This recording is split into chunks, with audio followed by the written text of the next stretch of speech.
Hey guys, welcome back to Digital Gigger. If you're new to this channel is about helping you make money in the digital economy, in the gig economy. And today, we're actually talking about becoming a full-time gig economy worker. Digital Gigger, work from anywhere in the gig economy. So, I've been doing gig economy work for quite a long time now, and there's some pluses and some minuses to being a gig economy worker. And I just want to share that with you guys because I think it's important to understand what you're getting yourself into. By the way, also, I'm using a new camera mount that might be a little bit shaky. I'm trying to work out the kinks on this camera mount, so I hope that it's not too distracting as I make this video.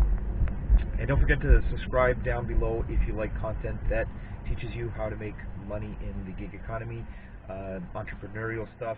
That's all the stuff that we cover on this channel. But let's go back to being a full-time digital gigger in the gig economy.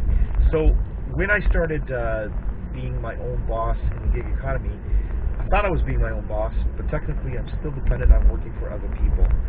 So finding gigs on different platforms means that you're technically providing a service to someone else. So you're still dependent on having customers to get paid.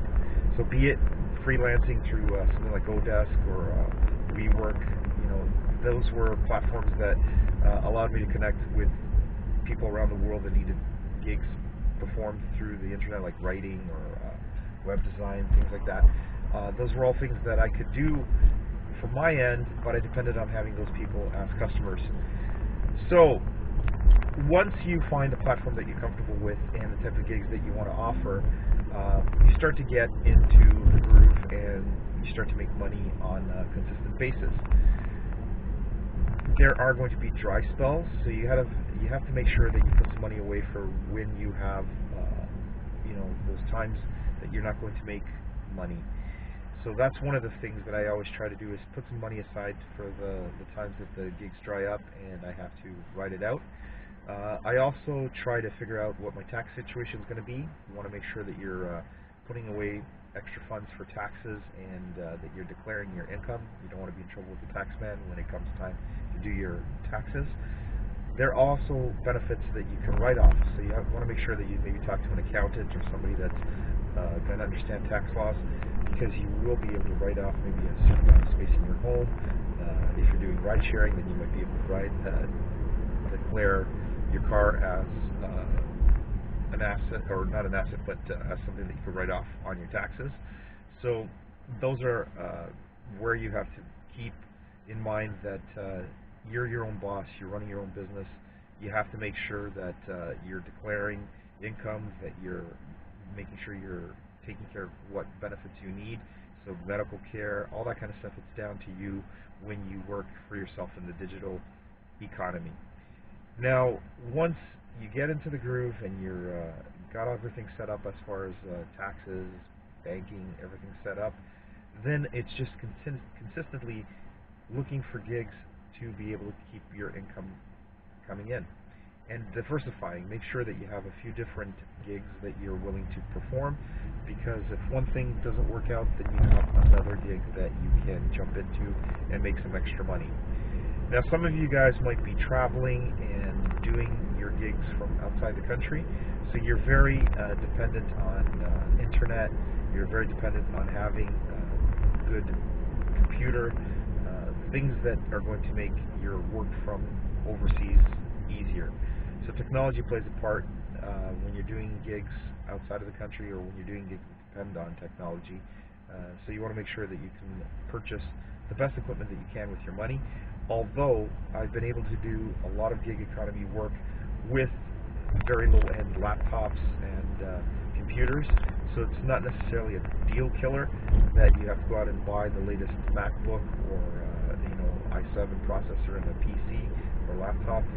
So the gig economy is brilliant in the way that you can adapt to it. You can figure out ways to make things work on your budget.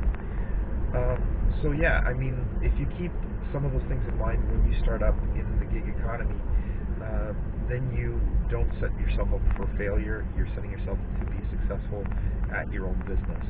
The other benefits of being your own boss in the digital economy is that you have more time, sometimes. That's the perceived notion of being a gig economy worker, is that you have more time. Not necessarily that you have more time, but you have more flexibility of your time. So that means that if you need to go for a doctor's appointment, or you need to take time off for a family member, you're able to do that at your own leisure, because you're able to put aside your gig work and go do whatever you need to do and then come back and work on it.